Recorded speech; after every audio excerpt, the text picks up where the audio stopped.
নমস্কাৰ বন্ধুসকল মই বিজিত খনিকৰ আপোনালোক সকলোকে লাৰ্ণ উইথ এছপিকে আজি এই ক্লাছলৈ স্বাগতম জনাইছো কাজি নেমু জিআই টেগ লাভ কৰিছে এতিয়া কাজি নেমুৱে কিমান চনত জিআই টেগ লাভ কৰিছে হি চনটো ক'ব লাগে শুদ্ধ উত্তৰ হ'ব 2020 ত কি কাজি নেমুৱে কি পাইছে জিআই টেগ লাভ কৰিছে নেক্সট কোৱেশ্চন ইছমখানত শেষকৃত্য কৰাৰ সময়ত মৃতকৰ পৰিয়ালক বিভিন্ন ধৰণে সহায় আগবঢ়োৱা এগৰাকী ব্যক্তিক কি কৰা হৈছে তেওঁক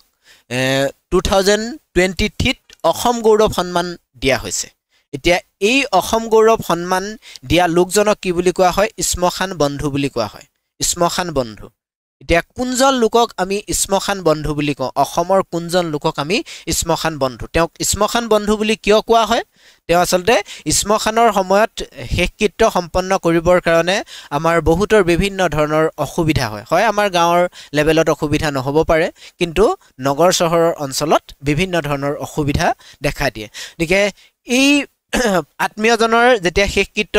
সম্পন্ন কৰিব মানে কিছুমান লোকে বিভিন্ন ধৰণৰ অসুবিধা সন্মুখীন হয় সেই তেওঁলোকক সহায় কৰিবৰ কাৰণে এজন লোক আগবাঢ়ি মানে অসমত ইতিমধ্যে কাম কৰি আছে আৰু তেওঁক এই কাম কৰাৰ কাৰণে তেওঁক কি দিয়া হৈছে 2023 ত অসম গৌৰৱ সন্মান দিয়া হৈছে এতিয়া কোনজন লোকক 2023 ত এই ইছমখান বন্ধুৰ বুলি পৰিচিত লোকজনক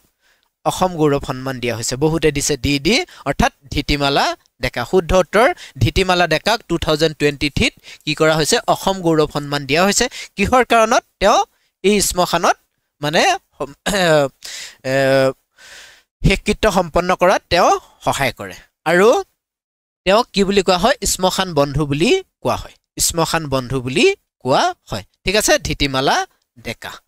নেক্সট কোৱেশ্চন বেল সংস্কৰণৰ কোনখন গ্ৰন্থই 2023 ত গিনিছ ৱৰ্ল্ড ৰেকৰ্ডত তেওঁ মানে কোনখন গ্ৰন্থই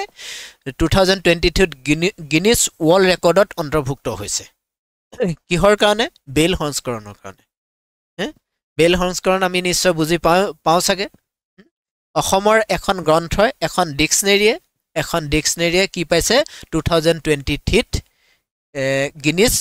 ৱৰ্ল্ড ৰেকৰ্ডত অন্তৰ্ভুক্তি হৈছে কিহৰ কাৰণত বেল সংস্কৰণৰ কাৰণে কোনখন গ্ৰন্থ অৰ্থাৎ বেল সংস্কৰণৰ আটাইতকৈ বেছি শব্দ ইনক্লুড থকা গ্ৰন্থ হ'ল এইখন আৰু সেইখনে হ'ল কি হেমকোষ ডিক্সনেৰী হেমকোষ যি অসমীয়া ভাষাৰ মেৰুদণ্ড স্বৰূপ বুলি কোৱা হয় অসমীয়া ভাষাৰ উজা হেমচন্দ্ৰ বৰুৱাই প্ৰণয়ন কৰা অসমীয়া ভাষাৰ মেৰুদণ্ড হেমকোষখনৰ শেহতীয়াকে বেল সংস্কৰণ কৰা হৈছে আৰু এই বেল সংস্কৰণে 2023 ত কি পাইছে ই গিনিছ ৱৰ্ল্ড ৰেকৰ্ডত অন্তৰ্ভুক্ত হৈছে গতিকে শুদ্ধ উত্তৰ হ'ব ডি হয়নে নেক্সট অসমত এটা আন্দোলন অমিত বৃক্ষ আন্দোলন হয়নে অমিত বৃক্ষ আন্দোলন গতিকে এই অমিত বৃক্ষ আন্দোলন এতিয়া কোন সময়ত হৈছিল 23 কেতিয়া 17 ছেপ্টেম্বৰত কি কৰা হৈছিল এই অমিত বৃক্ষ আন্দোলনৰ আৰম্ভণি কৰা হৈছিল এই অমিত বৃক্ষ আন্দোলনৰ জৰিয়তে কিমান গছপুলি ৰোপণ কৰা হৈছিল ক'ত কেনেধৰণে গছপুলি ৰোপণ কৰা হৈছিল এইসমূহ আমাৰ এক্সামৰ ফালৰ পৰা ইম্পৰ্টেণ্ট আমি এইখিনি বিষয়ও চাব লাগিব ঠিক আছে নেক্সট কুৱেশ্যন আহিলে তলৰ কোনটো অসমত স্থাপন কৰা ভাৰতৰ প্ৰথমটো সৌৰ শক্তি চালিত ৰেল ষ্টেচন সোলাৰ এনাৰ্জিৰ জৰিয়তে এটা মানে ৰেল ষ্টেচন পৰিচালিত হৈছে প্ৰথম অসমৰ এতিয়া কোনটো ৰেল ষ্টেচন প্ৰথম সৌৰ শক্তি দ্বাৰা মানে পৰিচালিত হৈছে কোনটো ৰেল ষ্টেচন ৰঙিয়া লামডিং গুৱাহাটী নে ফৰকাটিং কোনটো ৰেল ষ্টেচন শুদ্ধ উত্তৰ হ'ব গুৱাহাটীৰ ৰেল ষ্টেচনটোৰ নাম কি আমি জানোনে কামাখ্যা ষ্টেচন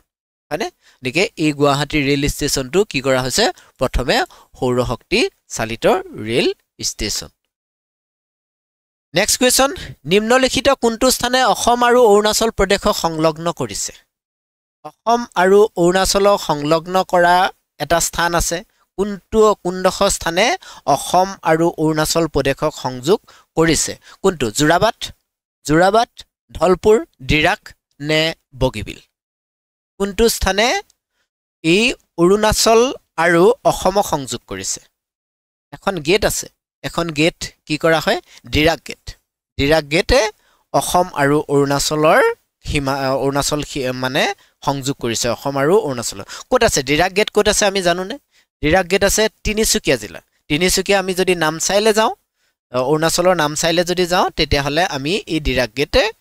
গেট পাৰ হৈ যাব লাগিব ক'ত আৰু তিনিচুকীয়াৰ কোন কাকপথাৰ যি উগ্ৰপন্থীৰ কাৰণে এটা সময়ত মানে হেৰি আছিলে এই উগ্ৰপন্থী খুব মানে হেৰি হৈছিলে এটা সময়ত যেতিয়া উগ্ৰপন্থী অসমত হৈছিলে তেতিয়া এই ডিৰাক গেট এই কাকপথাৰত আছে ঠিক আছে অসমৰ প্ৰথমটো আধুনিক ৰংগমঞ্চ বান থিয়েটাৰ অসমৰ প্ৰথম আধুনিক ৰংগমঞ্চ বুলি যদি কোৱা হয় বান থিয়েটাৰ এতিয়া এই বান থিয়েটাৰ কোন ঠাইত অৱস্থিত বান থিয়েটাৰ নামৰ এই মঞ্চটো বা এই ৰংগমঞ্চটো ক'ত আছে কোন ঠাইত আছে গুৱাহাটীত আছে যোৰহাট আছে শিৱসাগৰ আছে বা তেজপুৰত আছে ক'ত আছে বান থিয়েটাৰ ক'ত আছে বান থিয়েটাৰ সৈতে কোন উতপ্ৰোতভাৱে জড়িত আছিল জ্যোতিপ্ৰসাদ আগৰৱালা জড়িত আছিল বান থিয়েটাৰৰ সৈতে হয়নে ঠিকে এই বান থিয়েটাৰ ক'ত আছে বান থিয়েটাৰ আছে তেজপুৰত বান থিয়েটাৰ আছে ঠিক আছে নেক্সট ভাৰতৰ স্বাধীনতা আন্দোলনৰ কোনটো আন্দোলনত কনকলতা বৰুৱা শ্বহীদ হৈছিল এটো তেনেই সহজ কোৱেশ্যন আমি কনকলতা বৰুৱাৰ বা মুকুন্দ কাকতিৰ বিষয়ে আমি পঢ়ি আহিছো হয়নে কিন্তু আমি আমাৰ জানো আমি স্বাধীনতা আন্দোলনৰ সৈতে তেওঁ জড়িত আছিল কিন্তু স্বাধীনতা আন্দোলনৰ কোনটো আন্দোলনত তেওঁ শ্বহীদ হৈছিল এটো আমি সকলোৱে জানিব লাগে এটো হল কুইট ইণ্ডিয়া মুভমেন্ট হয়নে কুইট ইণ্ডিয়া মুভমেন্ট অৰ্থাৎ ভাৰত ত্যাগ যি আন্দোলন এই আন্দোলনত মুকুন্দ কাকতি আৰু কনকলতা বৰুৱা শ্বহীদ হৈছিল আৰু ক'ত শ্বহীদ হৈছিল গহপুৰ থানাত হয়নে গহপুৰ থানাত পুলিচে গুলিয়াই হত্যা কৰিছিল হয়নে নেক্সট আহিলে অসমত ব্ৰহ্মপুত্ৰ নদী কোনটো দিশৰ পৰা কোনটো দিশলৈ বৈ গৈছে ব্ৰহ্মপুত্ৰ নদী অসমত কোনটো দিশৰ পৰা কোনটো দিশলৈ বৈ গৈছে পূবৰ পৰা উত্তৰলৈ নে উত্তৰৰ পৰা পশ্চিমলৈ নে পূবৰ পৰা পশ্চিমলৈ নে পূবৰ পৰা দক্ষিণলৈ কোনটো দিশৰ পৰা আমি সকলোৱে জানো যে পূবৰ পৰা বৈ গৈছে কিন্তু পূবৰ পৰা কলৈ বৈ গৈছে আমাৰ হেখিতে অকনমান কনফিউজ আছো হয়নে পূবৰ পৰা উত্তৰলৈ নে পশ্চিমলৈ নে দক্ষিণলৈ কোন দিশলৈ ব্ৰহ্মপুত্ৰ বৈ গৈছে পূবৰ পৰা কলৈ পশ্চিমলৈ হয়নে পূবৰ পৰা পশ্চিমলৈ গতিকে শুদ্ধ উত্তৰ হ'ব সি পূবৰ পৰা পশ্চিমলৈ এই ব্ৰহ্মপুত্ৰ নদী বৈ আছে ঠিক আছে ঠিক তেনেধৰণে আমাৰ এই নদীসমূহ ব্ৰহ্মপুত্ৰৰ যিসমূহ উপনৈ আছে বা বৰাক নদী কোন দিশৰ পৰা কোন দিশলৈ বৈ গৈছে আমাৰ তাৰ বিষয়টো কোৱেশ্যন হ'ব পাৰে সোৱণশিৰি নদী কোন দিশৰ পৰা কোন দিশলৈ বৈ গৈছে এনেকুৱা ধৰণৰ কোৱেশ্যনবোৰ আমি চাব লাগিব ঠিক আছে নেক্সট নিম্নলিখিত ঠাইসমূহ কোনখনে ইয়াৰ লিচুৰ বাবে জিআই টেগ লাভ কৰিছে লিচুৰ বাবে এখন ঠায়ে জিআই টেগ লাভ কৰিছে মানে সেই ঠাইখনৰ লিচুৱে জিআই টেগ লাভ কৰিছে এতিয়া কোনখন ঠায়ে লিচু এতিয়া লিচুৰ বতৰ আহি আছে হয়নে লিচুৰ বতৰ আহি আছে লাহে লাহে গতিকে এই লিচু এই ঠাইখনৰ কাৰণে খুব বিখ্যাত হয়নে আৰু এটা হুকিয়া সোৱাদ আছে বোলে এই ঠাইখনৰ লিচুৰ এতিয়া কোনখন ঠাইৰ লিচুৰ কাৰণে কি পাইছে জিআই টেগ লাভ কৰিছে বহুতে শুদ্ধ উত্তৰ দিছে কি তেজপুৰ হয়নে তেজপুৰৰ লিচুৱে জিআই টেগ লাভ কৰিছে নেক্সট কোৱেশ্যন অসমত প্ৰথম দূৰদৰ্শন কেন্দ্ৰ কোন চনত স্থাপিত হৈছিল দূৰদৰ্শন কেন্দ্ৰ টেলিভিছন টিভি এতিয়া প্ৰথম দূৰদৰ্শন কেন্দ্ৰ অসমত কিমান চনত স্থাপন হৈছিল দূৰদৰ্শন কেন্দ্ৰ শুদ্ধ উত্তৰ হ'ব 1985ত প্ৰথম অসমত দূৰদৰ্শন কেন্দ্ৰ প্ৰতিষ্ঠা হৈছিল ঠিক আছে নেক্সট অসমৰ প্ৰথম যাদুঘৰ বা মিউজিয়াম কোন চনত স্থাপিত হৈছিল আৰু অসমৰ প্ৰথমটো মিউজিয়াম ক'ত আছে অসমৰ প্ৰথমটো মিউজিয়াম গুৱাহাটীত আছে হয়নে এই মিউজিয়ামটো কিমান চনত স্থাপন কৰা হৈছিল যি আমি এতিয়া আসাম মিউজিয়াম অসম মিউজিয়াম বুলি জানো এতিয়া এই মিউজিয়ামটো পোনপ্ৰথম মানে কিমান চনত পোনপ্ৰথমে স্থাপন হৈছিল কামৰূপ অনুসন্ধান সমিতিৰ জৰিয়তে এই মিউজিয়ামটো এষ্টাব্লিছ কৰা হৈছিল আৰু কামৰূপ অনুসন্ধান সমিতিয়ে এষ্টাব্লিছ কৰাৰ পিছত ইয়াক গভৰ্ণমেণ্টে অসম চৰকাৰে পৰৱৰ্তী সময়ত ইয়াক চৰকাৰী অসমৰ মানে ৰাজ্যিক মিউজিয়াম হিচাপে তাক মানে হেৰি কৰি লয় স্বীকৃতি দিয়ে আৰু তেতিয়াৰ পৰাই এই কামৰূপ অনুসন্ধান সমিতিয়ে প্ৰতিষ্ঠা কৰা মিউজিয়ামটো এই ৰাজ্যিক মিউজিয়াম হৈ পৰে ঠিক আছে গতিকে শুদ্ধ উত্তৰ হ'ব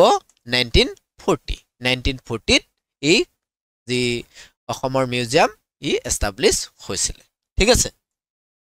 নেক্সট আহিলে শংকৰদেৱে তলৰ কোনবিধ গীত ৰচনা কৰা নাছিল শংকৰদেৱে গীত ৰচনা কৰিছিল আমি সকলোৱে জানো এতিয়া শংকৰদেৱে কেইবাবিধো গীত ৰচনা কৰিছিল তাৰ ভিতৰত ইয়াতে 4বিধ গীত দিয়া হৈছে এতিয়া 4বিধ গীতৰ ভিতৰত কোনবিধ গীত ৰচনা কৰা হোৱা নাছিল শংকৰদেৱে কোনবিধ গীত ৰচনা কৰা নাছিল বৰগীত ভটিমা দেহ বিচাৰ গীত নে টুটয় কোনবিধ গীত ৰচনা কৰা নাছিল শ্ৰীমন্ত মহাপুৰুষ শ্ৰীমন্ত শংকৰদেৱে শুদ্ধ উত্তৰ হ'ব সি দেহ বিচাৰ গীত শংকৰদেৱে ৰচনা কৰা নাছিল তেওঁ বৰগীত ৰচনা কৰিছিল ভটিমা ৰচনা কৰিছিল টুটয় আৰু চপয় টুটয় আৰু চপয়ও তেওঁ ৰচনা কৰিছিল তেওঁ ৰচনা কৰা নাছিল দেহ বিচাৰ গীত ঠিক আছে গতিকে শুদ্ধ উত্তৰ হ'ব সি দেহ বিচাৰ গীত তেওঁ ৰচনা কৰা নাছিল নেক্সট বৰপেটাৰ কীৰ্তন ঘৰটো প্ৰতিষ্ঠাপক কোন আছিল বৰপেটাৰ কীৰ্তন ঘৰটো বৰপেটা যি সত্ৰ এতিয়া এই বৰপেটা সত্ৰখনক আমি কীৰ্তন ঘৰ বুলিও চমুকে কৈ থওঁ হয়নে কাৰণ কিয় অসমৰ আটাইতকৈ ডাঙৰ কীৰ্তন ঘৰটো হ'ল এই বৰপেটা সত্ৰত থকা কীৰ্তন ঘৰটো এতিয়া এই কীৰ্তন ঘৰটো কোনে স্থাপন কৰিছিল মাধৱদেৱে হৰিদেৱে নে মথুৰা দাস বুঢ়াআটাই নে ৰামচৰণ ঠাকুৰে যি বৰপেটা সত্ৰখন কোনে স্থাপন কৰিছিল আমি সকলোৱে জানো বৰপেটা সত্ৰ মাধৱদেৱে স্থাপন কৰিছিল হয়নে মাধৱদেৱে স্থাপন কৰা এই বৰপেটা সত্ৰখন কিন্তু পাছত মাধৱদেৱৰ পাছত তাত বদুলা দাস মথুৰা দাস বুঢ়াআটাইহে এই কীৰ্তন ঘৰটো প্ৰতিষ্ঠা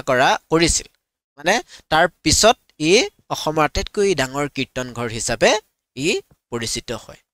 এতিয়া ইয়াত শুদ্ধ উত্তৰ হ'ব মথুৰা দাস বুঢ়াআটাইহে এই বৰপেটাৰ কীৰ্তন ঘৰটো বৰপেটা সত্ৰৰ কীৰ্তন ঘৰটো প্ৰতিষ্ঠা কৰিছিল কিন্তু বৰপেটা সত্ৰ বুলি যদি আমি কওঁ তাত কীৰ্তন ঘৰ বা কোনো এটা অংশৰ বিষয়ে স্পেচিফিক যদি আমি নকওঁ তেতিয়াহ'লে আমি মাধৱদেৱেই দিম কাৰণ বৰপেটা সত্ৰখন মাধৱদেৱৰ সৃষ্টি কিন্তু ইয়াতে স্পেচিফিক কৰি দিয়া হৈছে যে কীৰ্তন ঘৰ বৰপেটা সত্ৰখনৰ কীৰ্তন ঘৰ আৰু বৰপেটা সত্ৰখনৰ প্ৰথম সত্ৰাধিকাৰ আছিল এই মথুৰা দাস বুঢ়াআটা হয়নে গতিকে তেওঁৰ দিনতে এই কীৰ্তন ঘৰটো এষ্টাব্লিছ হৈছিল গতিকে শুদ্ধ উত্তৰ হ'ব সি নেক্সট আহিলে নামঘৰৰ অংগকেইটাৰ অন্তৰ্গত তলৰ কোনটো নহয় নামঘৰৰ এইকেইটা নামঘৰৰ অংগ কিন্তু ইয়াতে 4টাৰ ভিতৰত 3টা নামঘৰৰ অংগ এটা নামঘৰৰ অংগ নহয় এতিয়া কোনটো নামঘৰৰ অংগ নহয় ভাজঘৰ চুঘৰ কৰাপাত নে চৰাঘৰ কোনটো শুদ্ধ উত্তৰ হ'ব চৰাঘৰ হয় না চৰাঘৰ শুদ্ধ উত্তৰ হ'ব অৰ্থাৎ চৰাঘৰ মানে কোনটোক বুজো আমি চৰাঘৰ আমাৰ তাহানি আহোম সকলৰ বুলিয়ে নহয় আমাৰ মূল ঘৰটোক ৰজাৰ দিনত যি মূল ঘৰটো যি আলহী দুলহী বহিবৰ কাৰণে আজি আমি যি ড্ৰয়িং ৰুম বুলি কওঁ এই ড্ৰয়িং ৰুমটোক আগতে চৰাঘৰ বুলি কোৱা হৈছিল বাকি ভাজঘৰ বুলি ক'লে মণিকূটটো আন এটা নাম হ'ল ভাজঘৰ চুঘৰ মানে সাজ পোছাক সলাবৰ কাৰণে এটা ঘৰ নামঘৰৰ কাষতে সৰু এটা ঘৰ থাকে নামঘৰৰ এটা দিশত গতিকে এই চুৰঘৰ কৰাপাত কোন কৰাপাত হ'ল নামঘৰলৈ সোমাই আহোঁতে যিখন গেট পাওঁ প্ৰৱেশদ্বাৰ তাক আমি কৰাপাত বুলি কওঁ বুজিছেনে প্ৰৱেশদ্বাৰক আমি কৰাপাত বুলি কওঁ এতিয়া থাকিল চৰাঘৰ এই চৰাঘৰটো আচলতে আমাৰ আমি নিজৰ ব্যক্তিগত ঘৰতহে এই চৰাঘৰ থাকে আলহী দুলহী শুশ্ৰূষা কৰিবৰ কাৰণে এই ড্ৰয়িং ৰুমটোক আমি চৰাঘৰ বুলি কওঁ ঠিক আছে গতিকে শুদ্ধ উত্তৰ হ'ব ডি চৰাঘৰ নেক্সট আহিলে অসম বুৰঞ্জীত কাক নকল আহোম বা জলম বঁটা আখ্যা দিয়া হয় অসমৰ বুৰঞ্জীত এজন লোকক নকল আহোম বুলি কোৱা হয় নকল আহোম কাক কোৱা হয় ফেক আহোম বুলি অৰ্থাৎ তেওঁ আহোম হয় নে নহয় এই সময়ত মানে তেওঁক নকল আহোম বুলি কোৱা হয় নকল আহোম এতিয়া কোনজন লোকক আমি ফেক আহোম বা জলম বঁটা বুলি কওঁ কাক কওঁ শুদ্ধ উত্তৰ হ'ব কীৰ্তিচন্দ্ৰ বৰবৰুৱাক আমি কি বুলি কওঁ জলম্বতা বা নকল আহোম বুলি কওঁ বদন বৰফুকন হয় তেওঁ মান আনিলে অসমলৈ কিন্তু তেওঁক আমি বদন বৰফুকন এজন আহোমে হয় না ঠিক বাকি নুমলী বৰগোহাঁইও এজন আহোম বা লালুখোলা বৰফুকনো আহোম এই কীৰ্তিচন্দ্ৰ বৰবৰুৱাও আহোম কিন্তু তেওঁক নকল আহোম বুলি কোৱা হয় বুজিছেনে তেওঁক নকল আহোম নামেৰে জনা যায় অসম বুৰঞ্জীত গতিকে শুদ্ধ উত্তৰ হ'ব কীৰ্তিচন্দ্ৰ বৰবৰুৱা নেক্সট আহিলে অসমত মঞ্চৰ জন্মদাতা কোন অসমত মঞ্চ আজিকালি গাঁৱে গাঁৱে মঞ্চ আছে গাঁৱে গাঁৱে মঞ্চ কৰবাত আপোনালোকে নামঘৰ নেদেখিব অসমত বৰ্তমান কিন্তু মঞ্চ এটা আপোনালোকে দেখিবই বৰ্তমান সময়ত বিভিন্ন ধৰণৰ সাংস্কৃতিক অনুষ্ঠান বা ৰাজহুৱা অনুষ্ঠান এই মঞ্চত বৰ্তমান সময়ত আমি অনুষ্ঠিত কৰোঁ এতিয়া এই মঞ্চ অসমত প্ৰথম মঞ্চ জন্মদাতা কোন আধুনিক মঞ্চ আৰু পৌৰাণিক মঞ্চ এতিয়া আধুনিক মঞ্চ বুলি কোৱা নাই ইয়াতে মঞ্চ বুলি কৈছে গতিকে অসমত প্ৰথম মঞ্চ কোনে সৃষ্টি কৰিছিল শংকৰদেৱে বুজিছেনে শংকৰদেৱৰ দিনতে শংকৰদেৱে যি চিহ্নযাত্ৰা নাটকখন পৰিদৰ্শন দেখাবৰ কাৰণে তেওঁ মঞ্চ তৈয়াৰ কৰি লৈছিল আৰু সেই মঞ্চ বৰ্তমান আধুনিকৰ দৰে জাকজমকতা বা সেই এটা ওখ ভেটি তৈয়াৰ কৰি লোৱা নাছিল বুজিছেনে সেই সময়ত তেওঁ মুঠতে এটা স্থানত এই পৰিবেশন কৰিবৰ কাৰণে এটা স্থান নিৰ্বাচন কৰি লৈছিল আৰু তাকে গোটেই দৰ্শক চাৰিও সাইডৰ পৰা দৰ্শকে তাক উপভোগ কৰিছিল ইয়াতে শুদ্ধ উত্তৰ হ'ব শংকৰদেৱ অসমত মঞ্চ জন্মদাতা যি নাটক সৃষ্টি কৰিছে তেওঁই অসমত প্ৰথম মঞ্চৰ জন্মদাতা ঠিক আছে শুদ্ধ উত্তৰ হ'ব শ্ৰীমন্ত শংকৰদেৱ নেক্সট আহিলে অসমত জাপি শিল্প কোন জিলাত আছে অসমত জাপি শিল্পৰ কাৰণে এখন জিলা স্পেচিফিকভাৱে বিখ্যাত এতিয়া কোনখন জিলা জাপি শিল্পৰ বাবে বিখ্যাত নলবাৰী বৰপেটা বঙাইগাঁও নে শিলচৰ কোনখন জিলা অসমত জাপি শিল্পৰ বাবে আমি অধিক পৰিমাণে জানো কম বেছি পৰিমাণে আমাৰ অসমৰ প্ৰতিখন জিলাতে কম বেছি পৰিমাণে জাপি নিৰ্মাণ হয় কিন্তু এই ঠাইখনক স্পেচিফিকভাৱে আমি জানো যে জাপিৰ কাৰণে আমি এইখন অধিক জনপ্ৰিয় আৰু সেইখন হ'ল কি নলবাৰী মানে নলবাৰীক আমি কিহৰ কাৰণে জানো জাপি শিল্পৰ কাৰণে নলবাৰী অধিক জনপ্ৰিয় অন্য ঠাইতকৈ নলবাৰী অধিক জনপ্ৰিয় ঠিক আছে গতিকে শুদ্ধ উত্তৰ হ'ব নলবাৰী নেক্সট বিষ্ণুপ্ৰসাদ ৰাভাৰ গল্পপুথিখনৰ নাম কি বিষ্ণুপ্ৰসাদ ৰাভাৰ গল্পপুথিখনৰ নাম কি আচলতে গল্পপুথি বুলি ক'ব নালাগিছিলে ইয়াতে বিষ্ণুপ্ৰসাদ ৰাভাৰ গল্পপুথি নহয় পুথিখনৰ নাম কি হ'ব লাগিছিলে আচলতে ইয়াতে যিখন বিষ্ণুপ্ৰসাদ ৰাভাৰ হেৰি আছে পুথি এখনেই আছে আৰু সেইখন হ'ল সোণপাহি আৰু এই সোণপাহিখন আচলতে তেওঁ মানে গল্পপুথি বুলি দিলেও গল্পপুথি হ'ব কিন্তু আমি ইয়াতে পুথি বুলি দিলে বেছি মানে উপযুক্ত হ'ব বুজিছেনে বিষ্ণুপ্ৰসাদ ৰাভাৰ ইয়াতে গ্ৰন্থখনৰ নাম হ'ল সোণপাহি হ'ল বিষ্ণুপ্ৰসাদ ৰাভাৰ গ্ৰন্থ ঠিক আছে নেক্সট আহিলে জ্যোতিপ্ৰসাদ আগৰৱালাৰ কবিতা পুথিখনৰ নাম কি জ্যোতিপ্ৰসাদ আগৰৱালাৰ কবিতা পুথি খুব জনপ্ৰিয় এখন কবিতা কাব্যগ্ৰন্থ গতিকে এই কাব্যগ্ৰন্থখনৰ নাম কি শুদ্ধ উত্তৰ হ'ব চি শুদ্ধ উত্তৰ নেক্সট কুৱেশ্যন গুৱাহাটীলৈ অহা প্ৰথম খ্ৰীষ্টান মিছনেৰীজনৰ নাম কি আছিল প্ৰথম অসমত প্ৰৱেশ কৰা খ্ৰীষ্টান মিছনেৰীজনৰ নাম কি অসমত এই নাথান ব্ৰাউন বা মাইলছ ব্ৰনছন এওঁলোক পোনপ্ৰথমে অসমলৈ আহিছিল কিন্তু তাৰ আগতেও অসমলৈ আন এজন লোক আহিছিল আৰু সেইজনে কিন্তু গুৱাহাটীৰ পৰাই তেওঁ উভতি গুচি গ'ল গুৱাহাটীৰ পৰাই খ্ৰীষ্টান ধৰ্ম প্ৰচাৰ কৰিব তেওঁ নোৱাৰি তেওঁ গুৱাহাটীৰ পৰাই উভতি গুচি গ'ল তেওঁ মাত্ৰ প্ৰচাৰ পত্ৰিকা কেইখনমান বিলাই তেওঁ গুচি গ'ল তেওঁ কিমান চনত আহিছিল 1829 চনত আহিছিল 1829 চনত আহিছিল জেমছ ৰে আহিছিল 1829 চনত আৰু মাইলছ ব্ৰনছন বা নাথান ব্ৰাউনহঁত আহিছিল কিমান চনত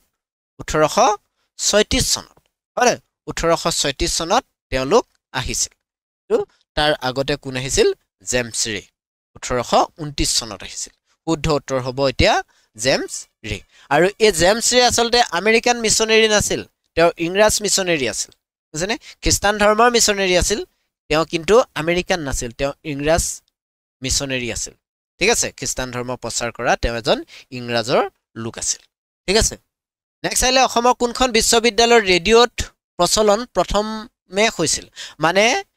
বৰ্তমান সময়ত আমাক ৰেডিঅ'টো আমাক কোনোবা এটা কোৰ্সৰ পাঠদান কৰা হয় মানে বৰ্তমান সময়ত যি ডিস্টেন্স এডুকেশ্যন ইন্দিৰা গান্ধী মুক্ত বিশ্ববিদ্যালয় হওক বা কৃষ্ণকান্ত সন্দিকৈ ৰাজ্যিক মুক্ত বিশ্ববিদ্যালয় হওক তাৰ জৰিয়তে ৰেডিঅ'ৰ জৰিয়তে পাঠদান দিয়া হয় হয়নে এতিয়া অসমৰ এনেকুৱা এখন বিশ্ববিদ্যালয়ৰ প্ৰথম এই ৰেডিঅ'ৰ জৰিয়তে পাঠদান দিয়া হৈছিল আছেনে দিকে এতিয়া কোনখন বিশ্ববিদ্যালয় অসমৰ কোনখন বিশ্ববিদ্যালয়ে পোনপ্ৰথমে ৰেডিঅ'ৰ জৰিয়তে পাঠদান দিয়াৰ ব্যৱস্থা কৰিছিল আৰু সেই বিশ্ববিদ্যালয়খন হৈছে কি কৃষ্ণকান্ত সন্দিকৈ ৰাজ্যিক মুক্ত বিশ্ববিদ্যালয় বুজিনে কৃষ্ণকান্ত সন্দিকৈ ৰাজ্যিক মুক্ত বিশ্ববিদ্যালয় আৰু শেহতীয়াকৈ ডিব্ৰুগড় ইউনিভাৰ্চিটিও এটা মানে ৰেডিঅ' ষ্টেচন তেওঁলোকে এটা হেৰি মানে প্ৰতিষ্ঠা কৰি লৈছে ষ্টেচন নহয় তেওঁলোকে এটা ব্ৰডকাষ্টিং হেৰি এটা প্ৰতিষ্ঠা কৰি লৈছে আৰু সেই ডিব্ৰুগড় বিশ্ববিদ্যালয়ও মানে তাৰো চলতে পাঠদান বুলি নহয় বিভিন্ন ধৰণৰ অনুষ্ঠান তাতে কৰা হয় ডিব্ৰুগড় বিশ্ববিদ্যালয়ৰ আন্ধাৰত এই কৃষ্ণকান্ত সন্দিকৈ মুক্ত বিশ্ববিদ্যালয় কিন্তু ৰেডিঅ'ৰ জৰিয়তে পাঠদান আৰম্ভ কৰিছিল 2006 চনৰ পৰা ঠিক আছে নেক্সট আইল ব্ৰিটিছৰ বিৰুদ্ধে বিদ্ৰোহ ঘোষণা কৰা প্ৰথমগৰাকী অসমীয়াৰ নাম কি আছিল প্ৰথমগৰাকী অসমীয়া কোন যি নেকি ব্ৰিটিছৰ বিৰুদ্ধে বিদ্ৰোহ ঘোষণা কৰিছিল আৰু যাক আমি অসমৰ প্ৰথম মানে শহীদ বুলি কওঁ অসমৰ প্ৰথম শহীদ বুলি কওঁ যি নেকি অসমৰ যি অসমীয়া নেকি ব্ৰিটিছৰ বিৰুদ্ধে প্ৰথম তেওঁ বিদ্ৰোহ ঘোষণা কৰিছিল আৰু সেইজনে হ'ল গোমধৰ কোঁৱৰ যাক আমি চমুকে জিকে বুলি ক'ব পাৰো হয়নে গোমধৰ কোঁৱৰক আমি এই অসমৰ প্ৰথমজন মানে বিদ্ৰোহী অৰ্থাৎ ব্ৰিটিছৰ বিৰুদ্ধে বিদ্ৰোহ ঘোষণা কৰিছিল ঠিক আছে নেক্সট অসমত পোনপ্ৰথমে বসবাস কৰা বুলি কোনটো মানৱ প্ৰজাতিক কোৱা হয় অসমত পোনপ্ৰথমে কোনটো মানৱ প্ৰজাতিয়ে বসবাস কৰিবলৈ আৰম্ভ কৰিছিল এই অসম ভূমিত পোনপ্ৰথমে কোনটো জনগোষ্ঠীয়ে অসমত আমি হৌ মানে মংগোলিয়ান অষ্ট্ৰিয়ান বিভিন্ন ধৰণৰ অৱশ্যে অষ্ট্ৰিয়ানৰ খুব কম অষ্ট্ৰিয়ানৰ প্ৰায় পোৱা নাযায় অষ্ট্ৰিয়ানৰ কিন্তু তাৰ কিছু কিছু উপাদান আমি এই মংগোলিয়ান সকলৰ মাজত দেখিছো মানে ককেছিয়ান বা মংগোলিয়ানে আমাৰ অসমত মূলত বসবাস কৰি আছে এতিয়া ইয়াৰ ভিতৰত অসমত প্ৰথম প্ৰৱেশ কৰা মানৱ প্ৰজাতিটো হ'ল অষ্ট্ৰিয়ান হয়নে অষ্টিকসকল হ'ল অসমত প্ৰথম প্ৰৱেশ কৰা আৰু এওঁলোকে অসমত সেই কৃষি সংস্কৃতি বা গাঁও পাতি বসবাস কৰা বা জীৱ-জন্তু পোহনীয়া কৰা এনেকুৱা ধৰণৰ এই সংস্কৃতিবোৰ এই অষ্টিকসকলেই অসমত পোনপ্ৰথমে আৰম্ভ কৰিছিল তাৰ পৰৱৰ্তী সময়ত মংগোলিয়ানসকল অধিক শক্তিশালী ৰূপত আহি তেওঁলোকে এই মানে অষ্টিকসকলক তেওঁলোকে খেদি পঠায় আৰু এতিয়া বৰ্তমান অসমত বিশেষভাৱে মেঘালয় খাচীয়াসকল লৰ মাজত এই অষ্টিক জনগোষ্ঠীৰ বিভিন্ন বিশেষত্ব আছে গতিকে তেওঁলোকক আমি অষ্টিক বুলি ক'ব পাৰো ঠিক আছে বাকি কিন্তু অসমৰ আমি আমুক জনগোষ্ঠীয়ে অষ্টিক জনগোষ্ঠী বুলি পোনপটীয়াকৈ ডাইৰেক্ট কৈ দিবলৈ নোৱাৰো দুই এটা বিশেষত্ব আছে কিন্তু সকলোবোৰ আৰু সেই বিশেষত্বসমূহ বিশেষভাৱে কালচাৰেল বিশেষত্ব আমি তাৰ যি আৱয়বিক ফিজিকেল হিচাপে জনগোষ্ঠীটোৰ ফিজিকেলি আমি দেখিবলৈ নাপাওঁ মাত্ৰ তাৰ কালচাৰেল কিছুমান বৈশিষ্ট্যহে আমি দেখিবলৈ পাই আহিছো ঠিক আছে গতিকে শুদ্ধ উত্তৰ হ'ব এ অষ্টিক নেক্সট আহিলে হুদুম নাচ অসমৰ কোন অঞ্চলত প্ৰচলিত লোকনৃত্য হুদুম নাচ অসমৰ এটা স্থানত সীমাবদ্ধ থকা এবিধ নাচ এতিয়া কোন স্থানত সীমাবদ্ধ আছে এই হুদুম নাচ কোন স্থানত আছে অসমৰ কোন স্থানত এই হুদুম নাচ প্ৰচলন দৰং বৰপেটা মৰিগাঁও নে ধুবুৰী কোন স্থানত আছে এই হুদুম নাচ নামৰ নাচবিধ হুদুম নাচ বিশেষভাৱে এই অঞ্চলটোত মানে প্ৰচলন আছে আৰু শুদ্ধ উত্তৰ হ'ব ধুবুৰী আছে নে ধুবুৰীত আছে এই হুদুম নাচ ঠিক আছে শুদ্ধ উত্তৰ হ'ব ডি ধুবুৰী নেক্সট কুৱেশ্যন ইউনেস্কোৰ বিশ্ব ঐতিহ্য সমিতিৰ কোন ঠাইত অনুষ্ঠিত হোৱা সাধাৰণ অধিৱেশনত অসমৰ চৰাইদেউ মৈদামক বিশ্ব ঐতিহ্য ক্ষেত্ৰৰূপে স্বীকৃতি প্ৰদান কৰা হৈছে চৰাইদেউ মৈদামে ইতিমধ্যে বিশ্ব ঐতিহ্য ক্ষেত্ৰ হিচাপে স্বীকৃতি লাভ কৰিছে হয়নে গতিকে এই চৰাইদেউ মৈদামক এতিয়া ক'ত অনুষ্ঠিত হোৱা ইউনেস্কোৰ অধিৱেশন ক'ত অনুষ্ঠিত হৈছিল যিখন অধিৱেশনত নেকি চৰাইদেউ মৈদামক স্বীকৃতি দিয়া হৈছে কি বুলি বিশ্ব ঐতিহ্য ক্ষেত্ৰ ৱৰ্ল্ড হেৰিটেজ সাইট হিচাপে এতিয়া ক'ত অনুষ্ঠিত হৈছিল এই অধিৱেশনখন অনুষ্ঠিত হৈছিল নতুন দিল্লীত 53 নং অধিৱেশন ঠিক আছে শুদ্ধ উত্তৰ হ'ব নতুন দিল্লীত কিমান চনত চৰাইদেউ মৈদামক বিশ্ব ঐতিহ্য ক্ষেত্ৰ হিচাপে ঘোষণা কৰা হৈছে আমি সকলোৱে জানো চাগে বহু বেছি দিন হোৱা নাই জানো নে নাজানো জানো চাগে এটো নাজানিলে কি হয় এডিআৰই প্ৰিপাৰেচন কৰি আছো হয় না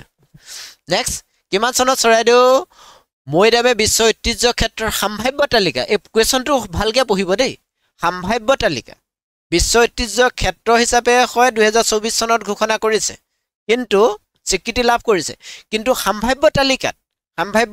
তাৰ আগতেই স্থান লাভ কৰিছিল এতিয়া কিমান চনত এই সম্ভাৱ্য তালিকাখনত স্থান লাভ কৰিছিল 2017 2014 নে 2018 নে 2015 কোন চনত ই বিশ্ব ঐতিহ্য ক্ষেত্ৰৰ সম্ভাৱ্য তালিকাত স্থান লাভ কৰিছিল ই চৰাইদেউ মৈদামে শুদ্ধ উত্তৰ হ'ব 2014 10 বছৰ মূৰত 10 বছৰ সম্ভাৱ্য তালিকাত স্থান লাভ পোৱা 10 বছৰ পিছতহে বিশ্ব ঐতিহ্য ক্ষেত্ৰ হিচাপে ই স্বীকৃতি লাভ কৰিছে বুজিনে বিশ্ব ঐতিহ্য ক্ষেত্ৰ হিচাপে স্বীকৃতি লাভ কৰিছে 2024 চনত কিন্তু ই সম্ভাৱ্য তালিকাত স্থান লাভ কৰিছিল 2014 চনত আৰু 2014 চনৰ পৰা কেইবা বছৰো কাম নকৰিলে 2017 চনত পুনৰ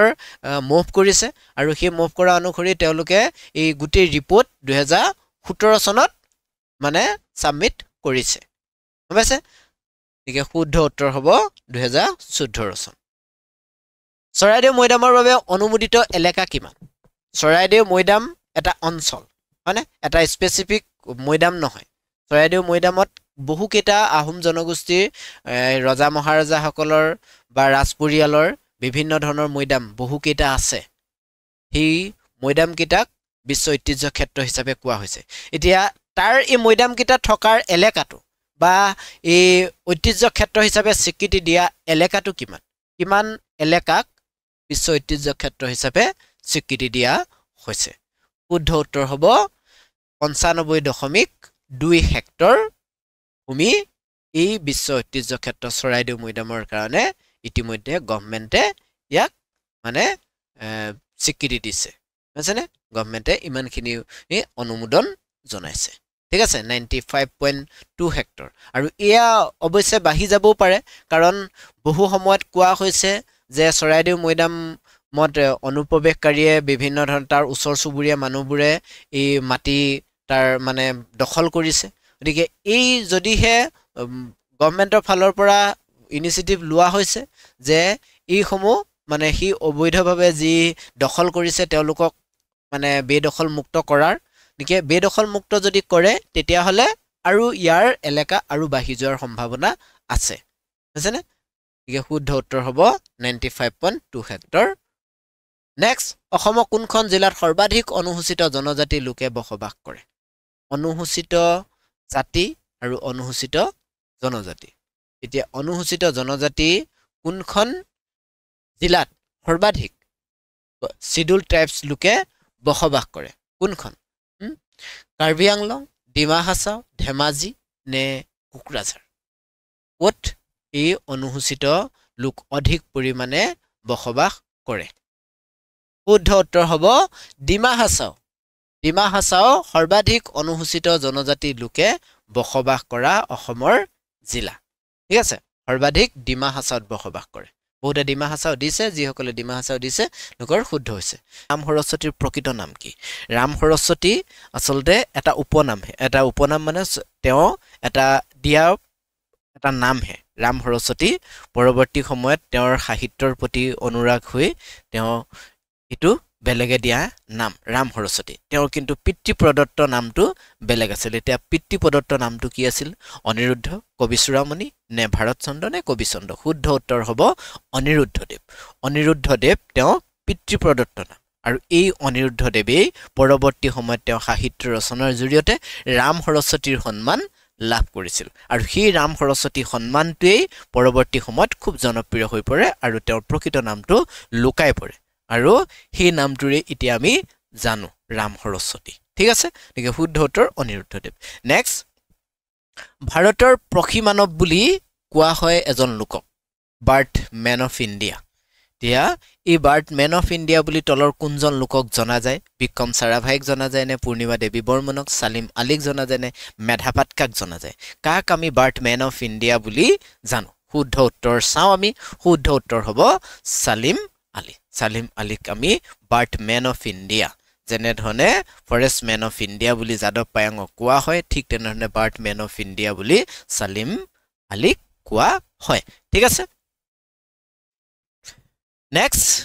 ভাৰতত কাক সেউজ বিপ্লৱৰ পিতৃ বুলি কোৱা হয় সেউজ বিপ্লৱ কিহৰ কাৰণে হৈছিল আমি নিশ্চয় জানো চাগে সেউজ বিপ্লৱ কোনটো বিপ্লৱক সেউজ বিপ্লৱ বুলি কোৱা হয় আৰু এই বিপ্লৱৰ এজন পিতৃ আছে ইয়াতে এই আচলতে সেউজ বিপ্লৱটো ভাৰতবৰ্ষত এইজন লোকেই সূচনা কৰিছিল এইজনে আৰম্ভ কৰিছিল তেওঁ কোন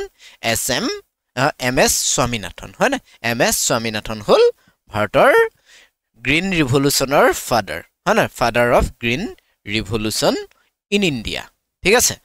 এম এছ স্বামীনাথন নেক্সট আহিলে তলৰ কোনগৰাকী প্ৰকৃতিবিদে 2017 চনত গ্ৰীণ অস্কাৰ বঁটা লাভ কৰিছিল গ্ৰীণ অস্কাৰ প্ৰকৃতিৰ ক্ষেত্ৰত এই বঁটাটো নোবেল বঁটাৰ দৰে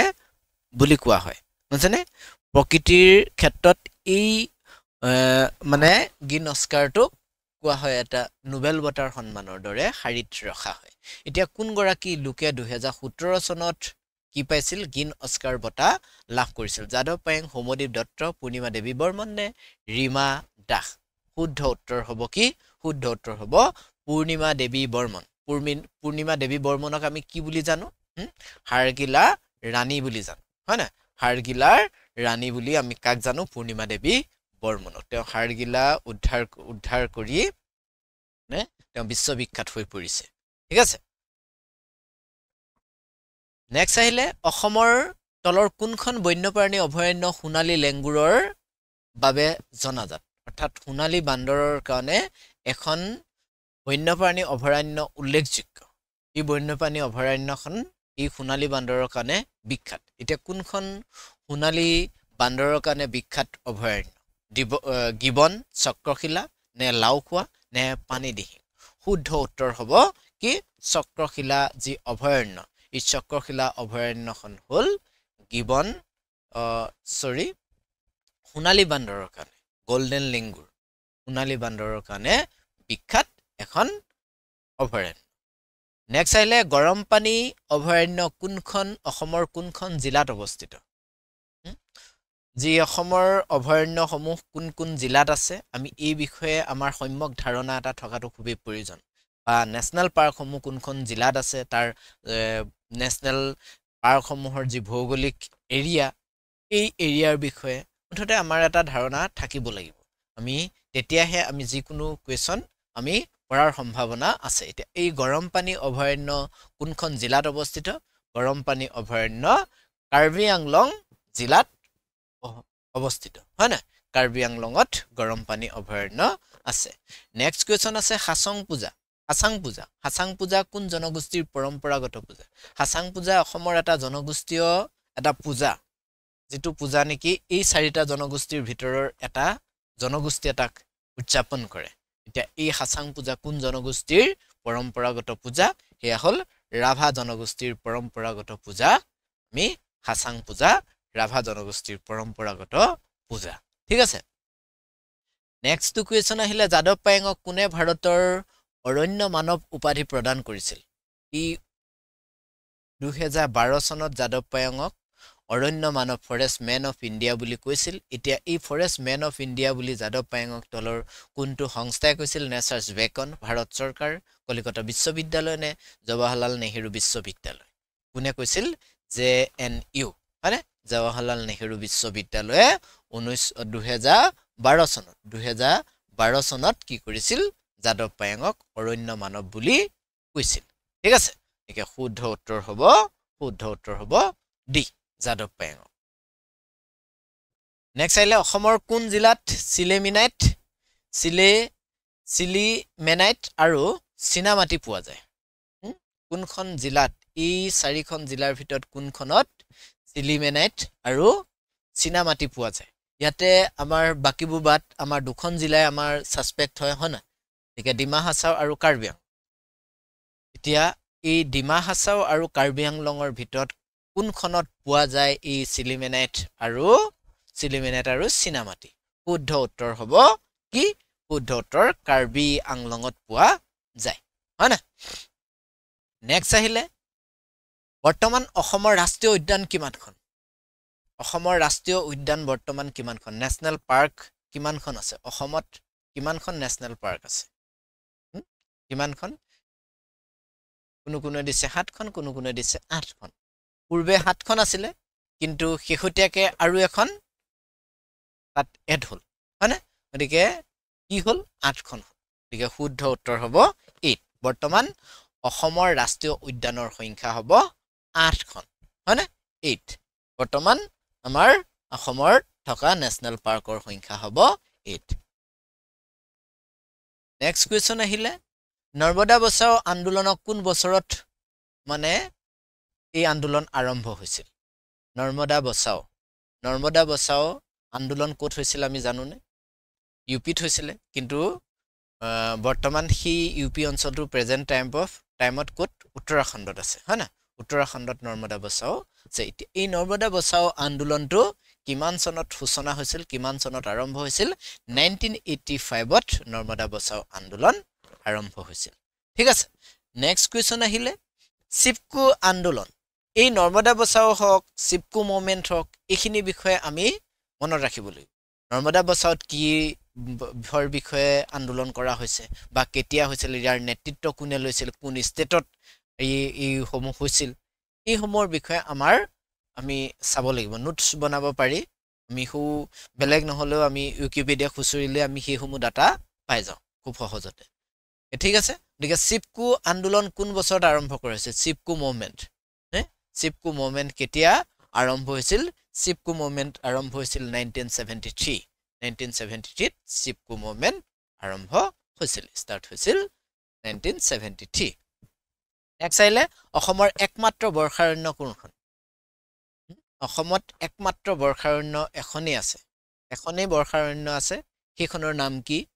হুনাই ৰূপাই লাউখোৱা দিহিং পাটকাই নে বুহা চাপৰি আমি এটো সহজে পাৰিম নিশ্চয় এটো হল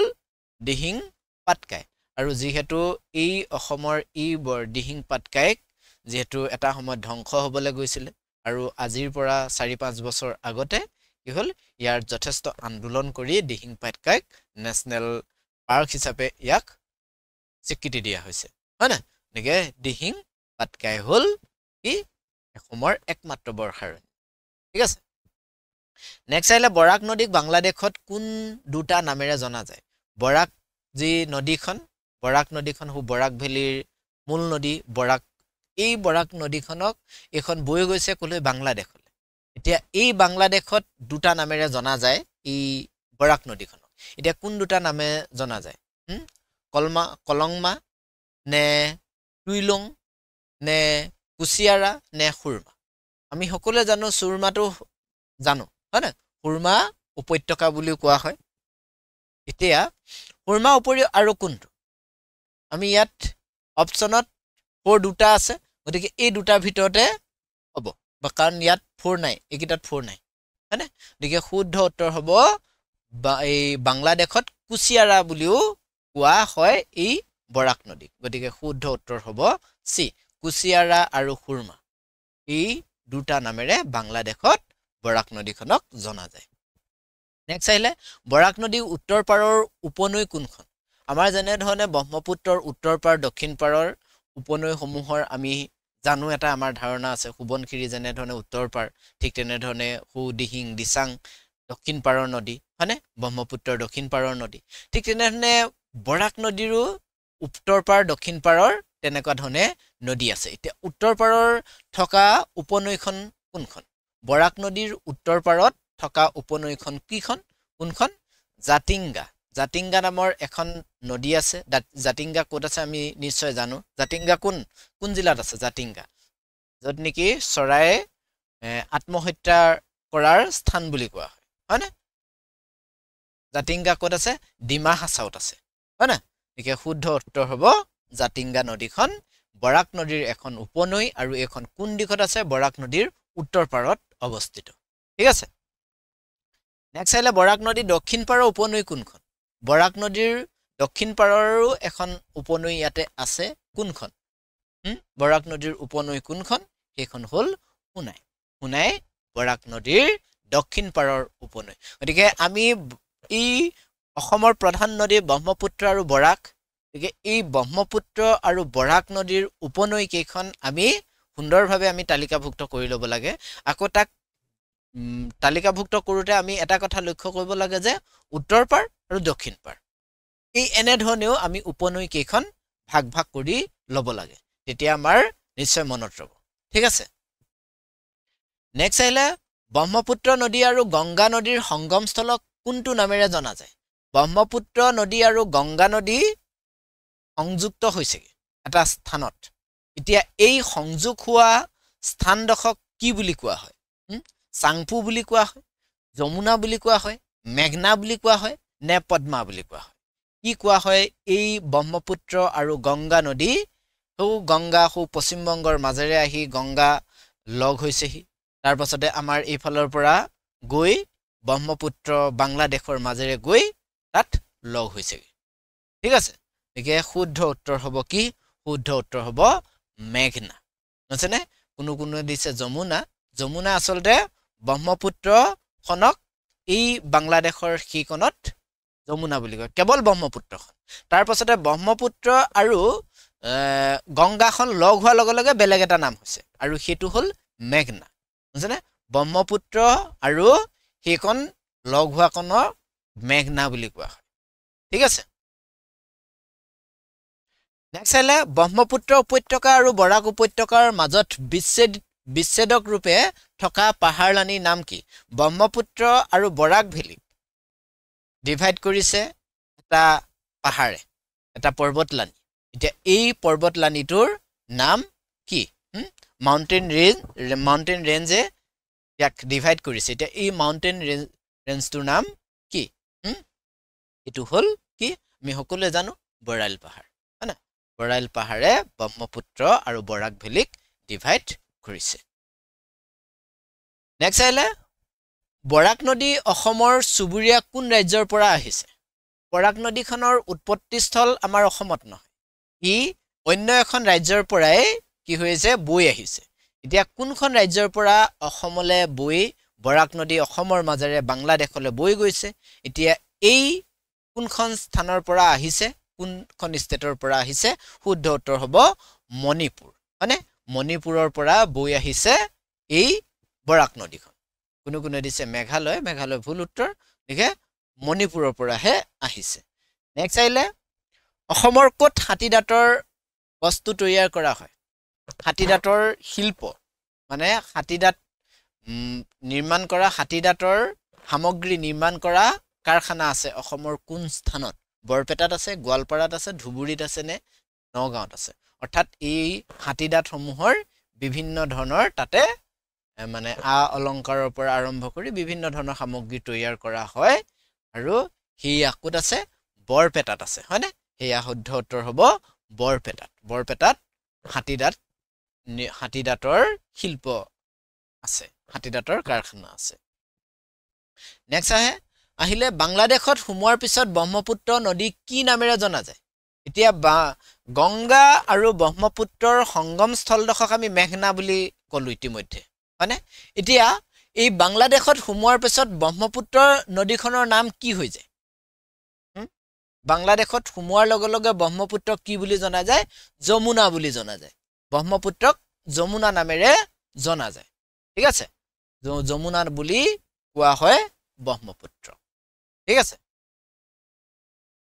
এইবোৰ কুৱেশ্যন যোৱা পৰীক্ষাত আহি গৈছে, যোৱা এডিআৰই পৰীক্ষাত কিন্তু এনেকুৱা ধৰণৰ কুৱেশ্যন আহি গৈছে। গতিকে আপোনালোকে ব্ৰহ্মপুত্ৰ নদীৰ ওপৰত একদম আৰম্ভণিৰ পৰা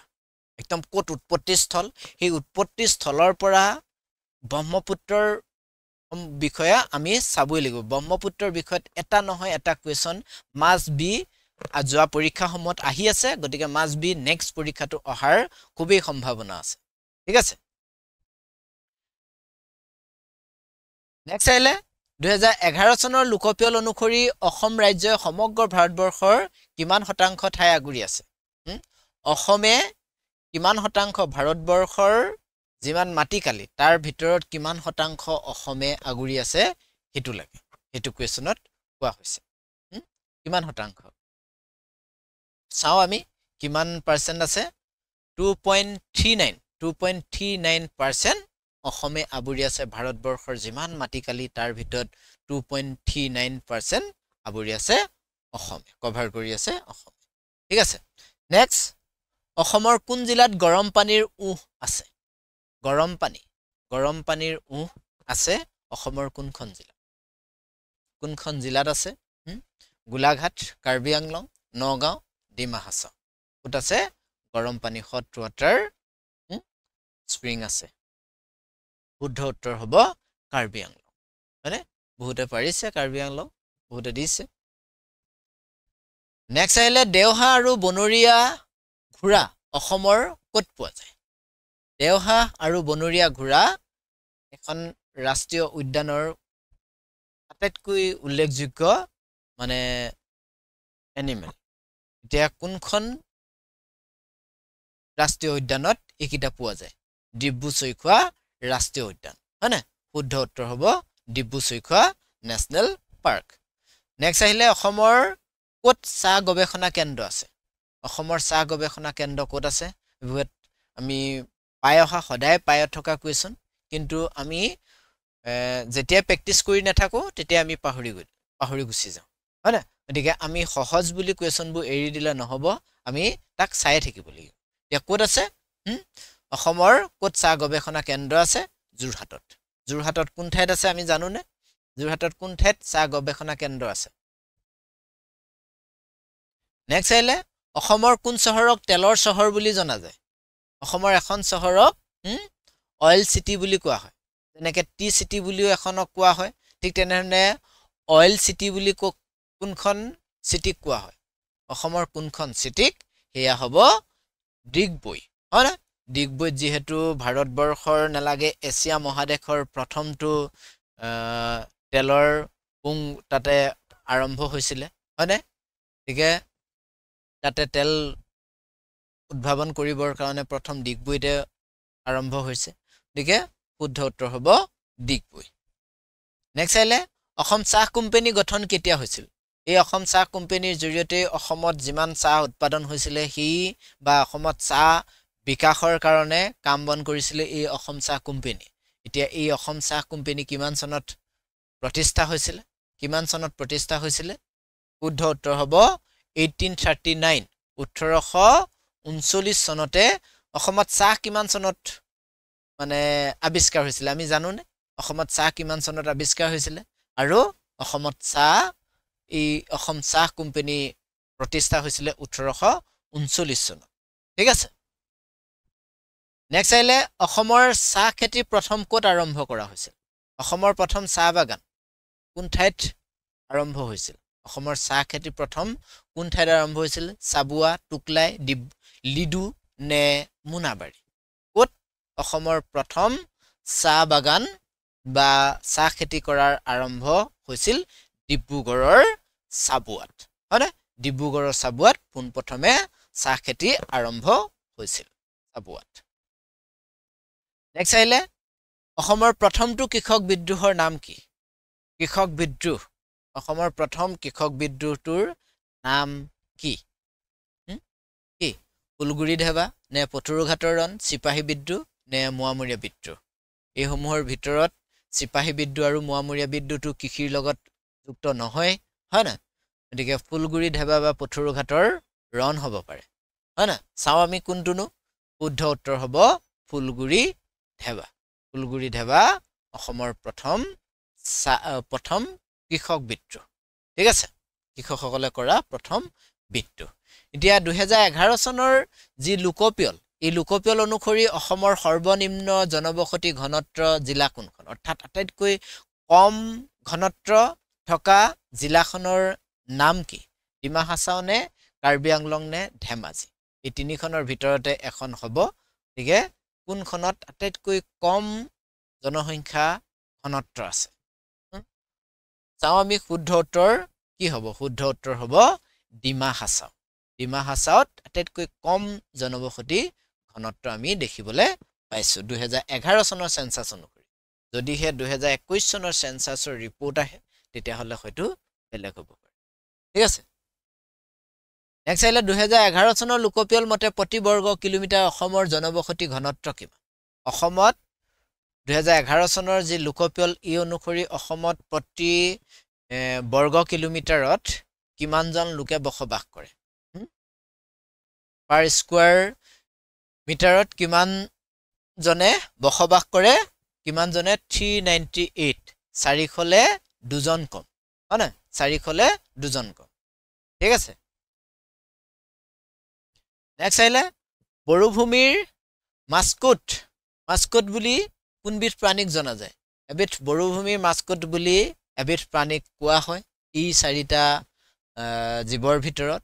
চাৰিটা জন্তুৰ ভিতৰত এটা কোনকিটা কোৱা হয় কোনটো কোৱা হয় সোণালী বান্দৰক কোৱা হয় নে বাঘক কোৱা হয় গড়ক কোৱা হয় নে মহক কোৱা হয় শুদ্ধ উত্তৰ হ'ব গোল্ডেন লেংগুৰ হয় না একে গোল্ডেন লেংগুৰ বৰুভূমিৰ মাস্কট বুলি কোৱা হয় নেক্সট আইলে অসমৰ পনিয়া সোণ বুলি কোনবিধ সম্পদক কোৱা হয় অসমৰ পনিয়া সোণ বুলি কোৱা হয় কোনবিধ সম্পদক লিকুইড গোল্ড বুলি কোনবিধক কোৱা হয় চাহক কোৱা হয় নে খাৰুৱা তেলক কোৱা হয় এই দুবিধৰ মাজতে আমি কনফিউজ কোনোৱে দিছে টি আৰু কোনোৱে দিছে খাৰুৱা তেল শুদ্ধ উত্তৰ হ'ব কি খাৰুৱা তেলক অসমৰ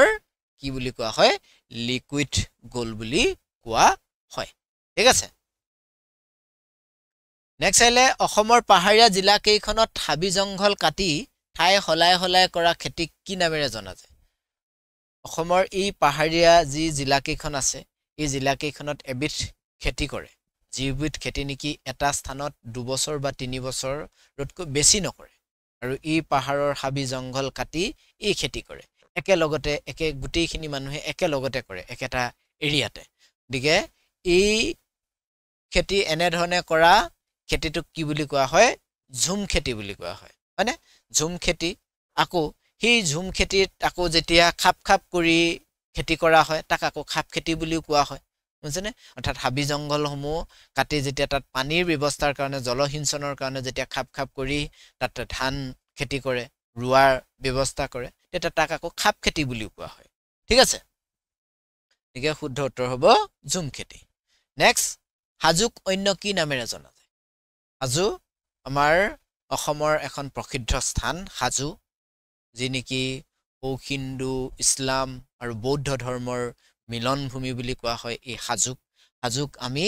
কি বুলি কওঁ হাজুক অন্য এটা নামেৰে জানো কি পঞ্চতীৰ্থ নে তীৰ্থপুৰী নে পঞ্চধাম নে সত্ৰপুৰী শুদ্ধ উত্তৰ হ'ব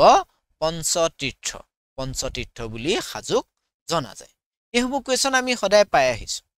আহিছো কিন্তু প্ৰেক্টিছ হৈছে আজি হয় না এইসমূহ আমি দেখি আহিছো সদায়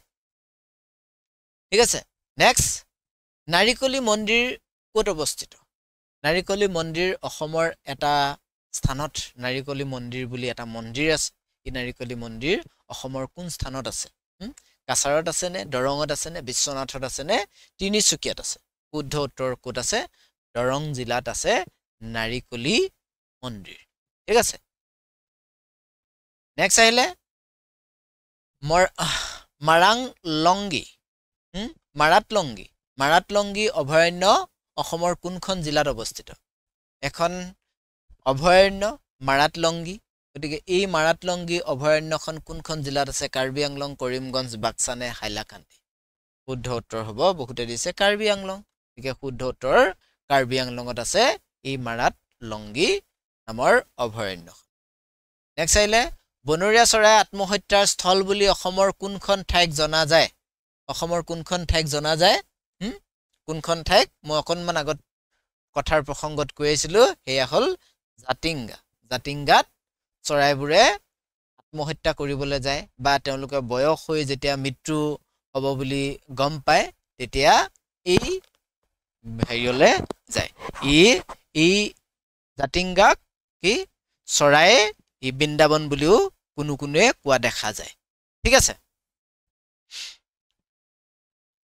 নেক্সট আহিলে শদিয়াৰ পৰা ধুবুৰীলৈ বৈ থকা যি ব্ৰহ্মপুত্ৰ নদী এই ব্ৰহ্মপুত্ৰ নদীৰ জলপথছোৱা কিমান নং ৰাষ্ট্ৰীয় জলঘাইপথ বুলি জনা যায় অৰ্থাৎ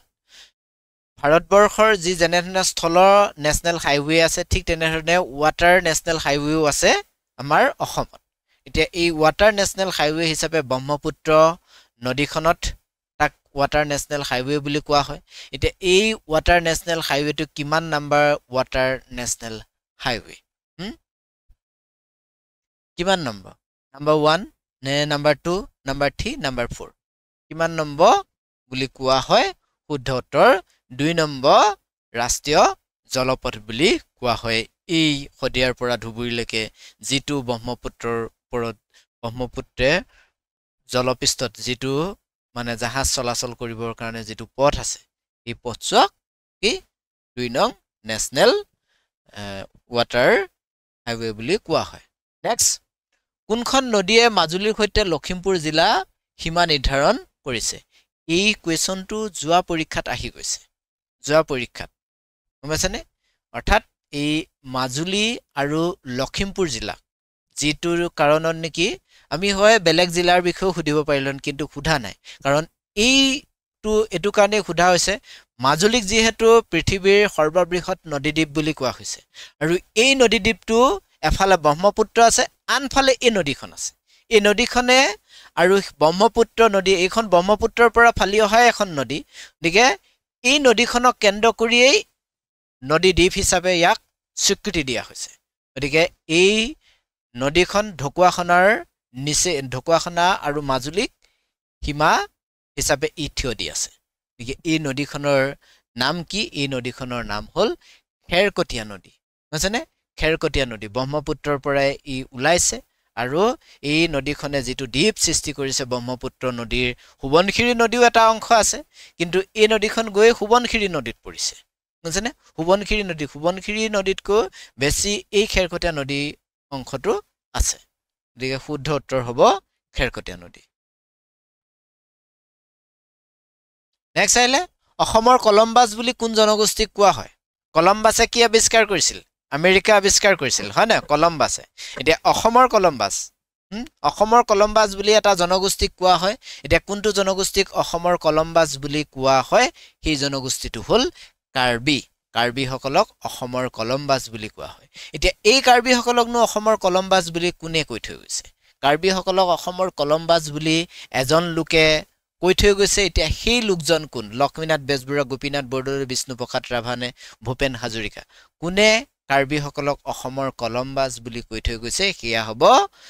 কলাগুৰু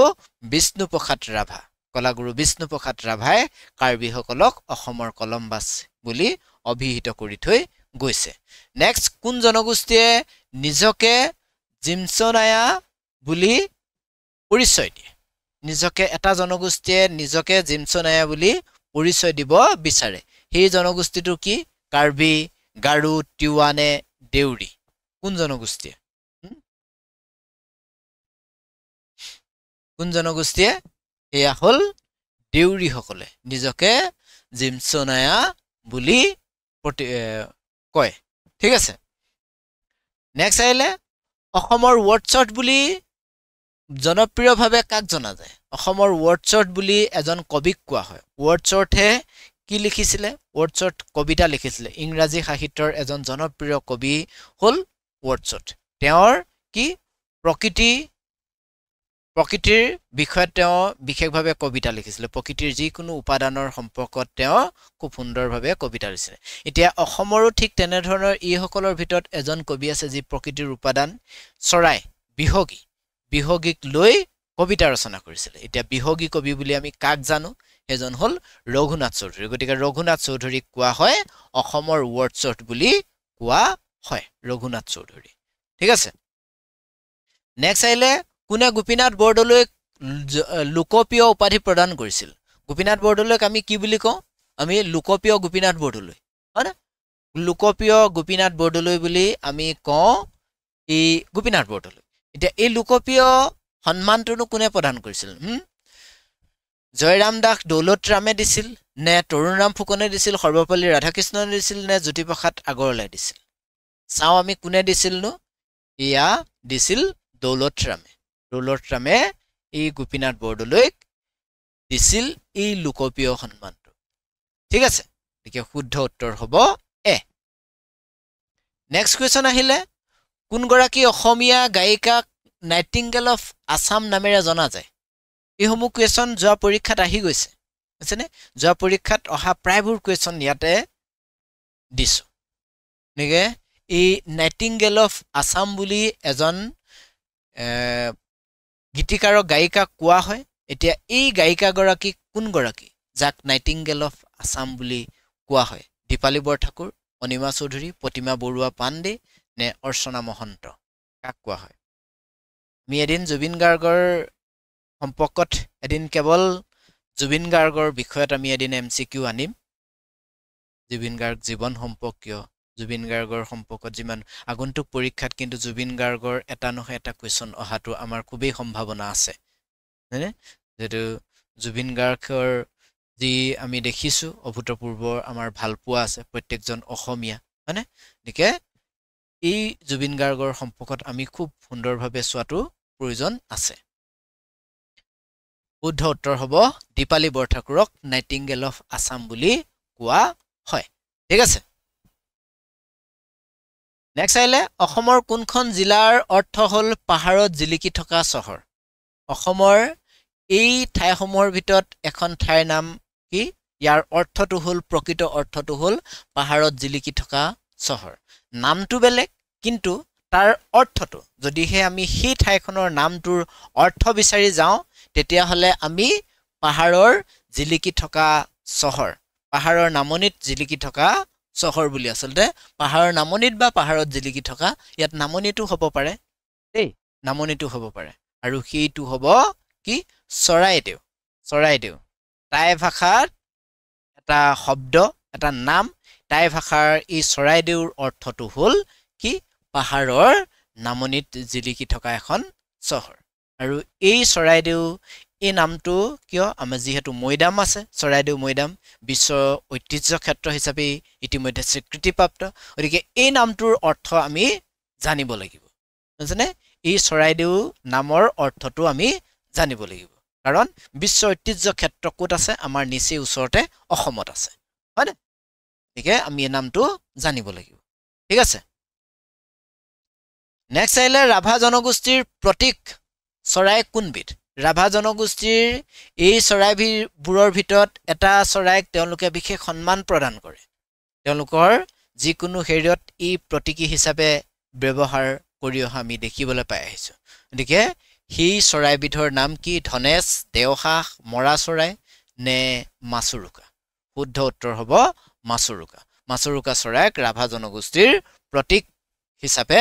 তেওঁলোকে ব্যৱহাৰ কৰে শুদ্ধ উত্তৰ মাছুৰুকা চৰাইবিধ আমি দেখিছোনে আমি নদীত সেই বগাকে মাছৰ কাৰণে জুপি থকা মাছৰ কাৰণে ৰুই থকা এই দেখিছোঁ নেক্সট আহিলে মৰাণ জনগোষ্ঠীৰ জাতীয় পশু কি মৰাণ জনগোষ্ঠীৰ তেওঁলোকৰ জনগোষ্ঠীয় পশু আছে এতিয়া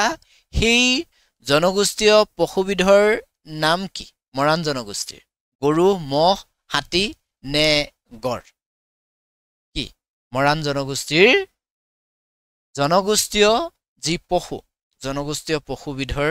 নাম কি আমি এই জনগোষ্ঠীসমূহৰ বিষয়ত পঢ়িব লাগিব শুদ্ধ উত্তৰ হ'ব হাতী মৰাণ জনগোষ্ঠী আমি যদি তিনিচুকীয়া ডিব্ৰুগড়ৰ ফালে যাওঁ তিনিচুকীয়াত বিশেষভাৱে মৰাণ মানুহ বহুত পৰিমাণে আছে গতিকে আমি যদি তাত চাওঁ তেতিয়াহ'লে আপোনালোকে এতিয়াও দেখিবলৈ পাব মৰাণ জনগোষ্ঠী হাতীৰ লগত এটা বৃহৎ সম্পৰ্ক হয়নে নিকে আৰু তেওঁলোকে সেই হাতী শিকাৰ কৰি ঘৰচিয়া কৰিছিলে মৰাণ জনগোষ্ঠীৰ সেই হাতী শিকাৰ কৰা যি গীত সেইসমূহ ইতিমধ্যে পানীবদ্ধ হোৱাও আমি দেখি আহিছো হয়নে নিকে মৰাণ জনগোষ্ঠীৰ সেই গীতসমূহৰ বিষয়েও আমি চাবলগীয়া নেক্সট আহিলে এখন ৰাষ্ট্ৰীয় উদ্যানৰ তিনিটা অঞ্চল কহৰা বাগুৰি অগৰাতলি এতিয়া এই তিনিটা ভাগত তিনিটা সেক্টৰত বিভক্ত হোৱা এই ৰাষ্ট্ৰীয় উদ্যানখন কোনখন ৰাষ্ট্ৰীয় উদ্যানৰ তিনিটা সেক্টৰৰ নাম কহৰা বাগুৰি আৰু অগৰাতলি